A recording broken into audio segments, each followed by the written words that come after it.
नमस्कार नीमच, आप देख रहे हैं प्रदेश हलचल में हूं आपके साथ महेश। नगरीय निकाय चुनाव में नीमच शहर पर नपाध्यक्ष का ताज किसके सर सजेगा, इसको लेकर हमारे साथ में भाजपा के जिला अध्यक्ष पवन जी पाटीदार में इनसे चर्चा करेंगे। भाजपा में 23 वार्डों में भारतीय जनता पार्टी ने परचम लहराया है, 35 का भाजपा दावा कर रही थी। क्या कारण रहे, आखिर सारे वार्डों में जो दावा था वो सफल क्यों नहीं हुआ? पवन जी, सबसे पहले सवाल करना चाहूंगा, भारतीय जनता पार्टी की नीमच शहर में 23 सीटें आई, इसको लेकर क्या कुछ कहेंगे आप? देखिए, भाजपा की 23 सीटें आई है और वो जनता ने जो जनादेश भारतीय जनता पार्टी को दिया है और जो मेजॉरिटी दी है वो कहीं न कहीं भारतीय जनता पार्टी के कामों के कारण से है। भारतीय जनता पार्टी के कार्यकर्ताओं का जिस प्रकार से जनता के बीच में लगातार बने रहना है, उन सब के ऊपर कार्यकर्ताओं के विश्वास के कारण से है। नरेंद्र मोदी जी के नेतृत्व के कारण से है, माननीय शिवराज सिंह जी के नेतृत्व के कारण से है। क्या लगता है, जैसे कि 35 सीटों पर दावा कर रहे थे, पिछली बार भी लगभग 32 की सीटें आई थी नीमच नगर पालिका में, लेकिन इस बार लगता नहीं, भाजपा जरूर जीत का दावा कर रही है लेकिन कहीं न कहीं भाजपा को एक हार मिली है। देखिए, ये बात सही है कि पिछली बार से हम लोग कम हुए हैं, उसके कई सारे कारण हैं और कुछ कारण हैं जिनकी समीक्षा हम लोग करेंगे। कई कारण ये है कि चूँकि पार्षदों से अध्यक्षों का चयन होना, तो निर्दलीयों की मात्रा भी निश्चित रूप से ज़्यादा है, सिर्फ भाजपा के ही नहीं अन्य भी। तो ऐसे कई सारे कारण हैं, कुछ कारण और कुछ कमियां जो होगी कि जिसके कारण से कहीं जनता ने भारतीय जनता पार्टी के पक्ष में मतदान नहीं किया, उसको भी हम बड़ी गंभीरता से लेंगे कि क्यों ऐसा हुआ, अलग अलग वार्डों में क्या परिस्थितियाँ बनी, उन सब बातों का भी निश्चित रूप से हम जब पूरी टीम बैठेगी तो उसका भी हम सब लोग अवलोकन करेंगे और उन सब चीज़ों को ठीक करने का प्रयास करेंगे। टिकट आवंटन को मुख्य कारण शहर में चर्चा चल रही है, टिकट आवंटन जो रहा उसको लेकर कहीं न कहीं बड़ी त्रुटि भारतीय जनता पार्टी से हुई है, जिसके कारण भाजपा को का विरोध नहीं था लेकिन उम्मीदवारों का विरोध था। देखिए महेश जी, कभी जैसे आज भी एक मेरे साथ एक सज्जन थे और उनकी भी अपना एक अध्ययन है राजनीति का, जब उनने मुझसे कहा कि टिकट आवंटन इस वार्ड में अगर कुछ और हो जाता तो ठीक रहता, और वो भी एक राजनीतिक विश्लेषक है। मैंने उनसे कहा कि चलिए भाई साहब, आप बताइए इसको नहीं देते तो किसको देते हैं, तो उनके पास उसका जवाब नहीं था।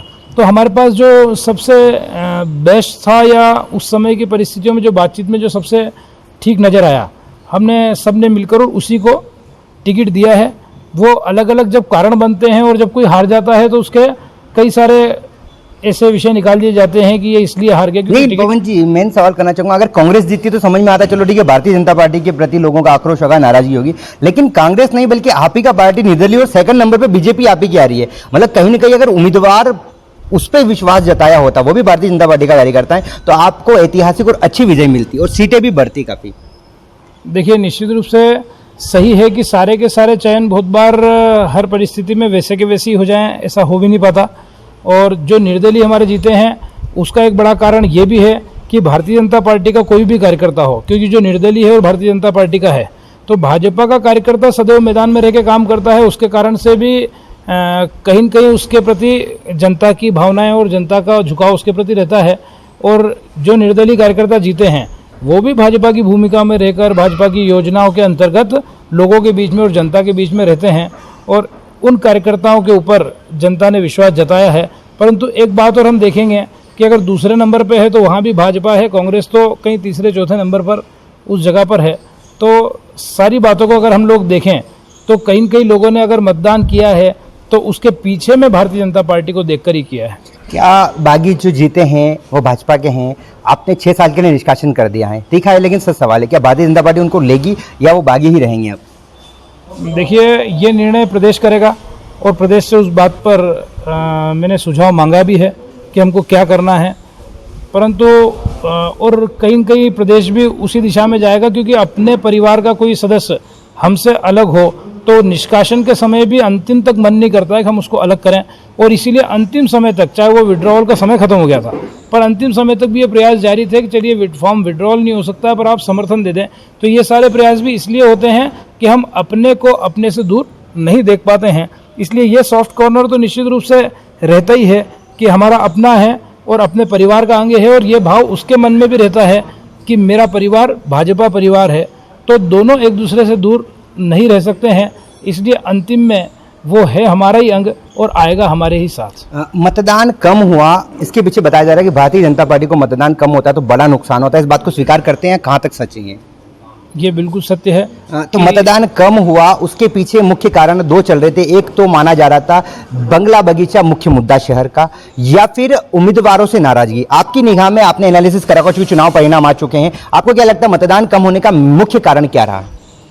देखिए, अगर अपन सही मायने में माने तो मतदान कम होने की वजह बंगला बगीचा भी नहीं है, क्योंकि बंगला बगीचा का समाधान भाजपा ने किया था और ये सब समझ रहे हैं कि कहीं समाधान किया था, और अगर बात कर रहे हैं कि इसके जो लेकुने हैं उनको भी दूर किया जाएगा, तो वो विश्वास जनता का हम सब पर था।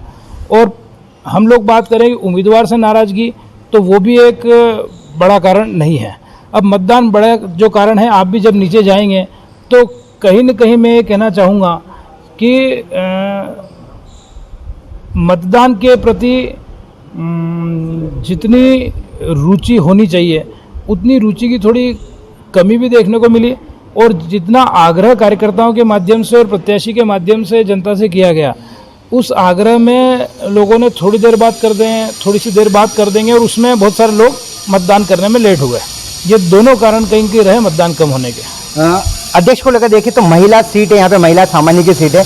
अध्यक्ष को लेकर कई तरह की शहर में चर्चाएं चल रही, हर उम्मीदवार दावेदारी कर रहे हैं। स्वाति चोपड़ा को लेकर बताया जा रहा है कि संतोष जी चोपड़ा काफी अच्छी अप्रोच रखते हैं, स्वाति चोपड़ा के नाम पर फाइनल मोहर लग गई है, स्वाति चोपड़ा को अध्यक्ष रूप में देखा जा सकता है। इसको लेकर क्या कुछ कहते हैं? देखिए, किसी पर फाइनल मोहर नहीं लगी है, और यहाँ से जो प्रबंध समिति है वो पैनल बनाकर प्रदेश में भेजेगी, और प्रदेश तय करेगा कि कौन अध्यक्ष का उम्मीदवार भारतीय जनता पार्टी का होगा। स्वाति चोपड़ा अभी जिला अध्यक्ष है, कितने समय से राजनीति में सक्रिय, और भाजपा के बीच क्या और महिला उम्मीदवार, 4 महिला उम्मीदवार, 5 महिला उम्मीदवार है चुनावी मैदान में, जिसमें से 3 महिला ऐसी जो लगातार सक्रिय होकर कार्य करती हैं। तब इसमें प्राथमिकता परिवारवाद चलेगा, या फिर पैसा चलेगा, या फिर संगठन में सक्रियता प्राथमिकता रहेगी?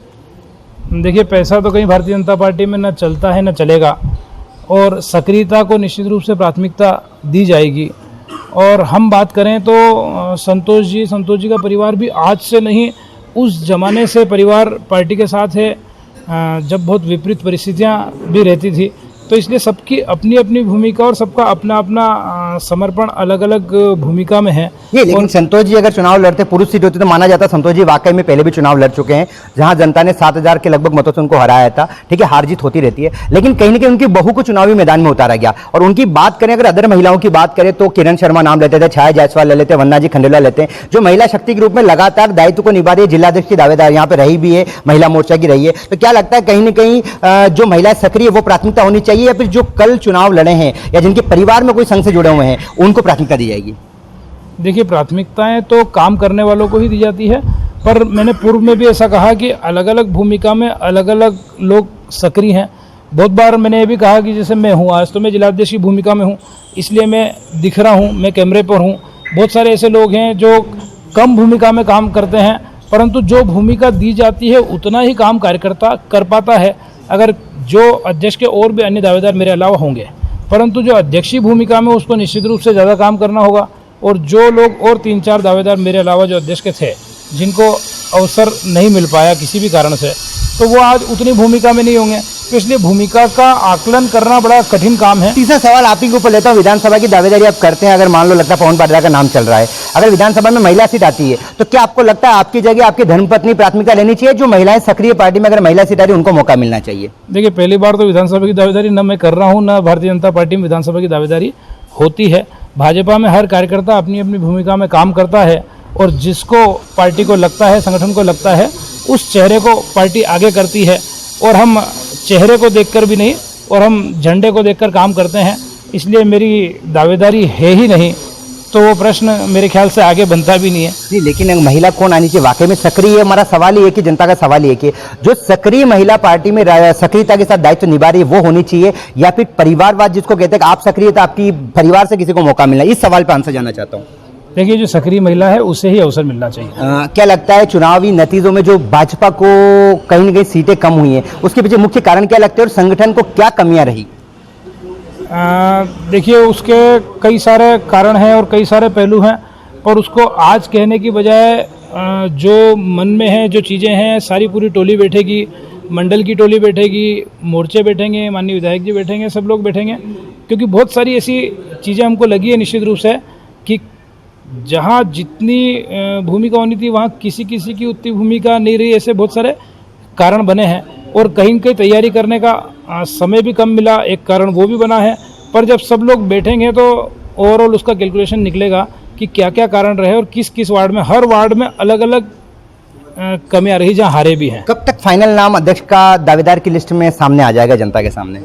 देखिए, सबसे पहले तो तारीखों की घोषणा हो जाए, तारीखों की घोषणा के बाद हम लोग बैठेंगे और बैठने के बाद में जो भी मंथन होगा, एक बार 2 बार, और उसके बाद में फिर हम अध्यक्ष के नाम आगे भेजेंगे। उस दिन आपके सामने तीनों नाम, चारों नाम आ जाएंगे। फिर भी कौन लगता है आपके अनुसार कौन होगा? मेरे अनुसार कोई न कोई भारतीय जनता पार्टी की सक्रिय महिला ही होगी।